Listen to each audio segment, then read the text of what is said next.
I'm Justin, and happy National Bird Day! Did you know Fort Wayne is a bird town? Ha! Bird town. You made that up. I actually didn't.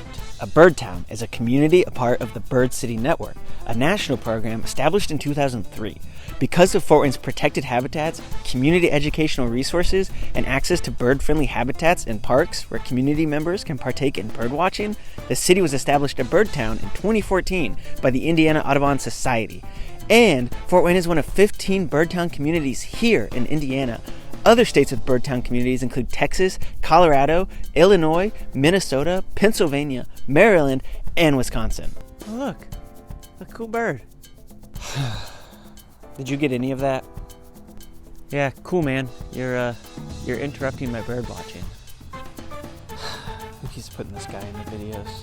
Now you know.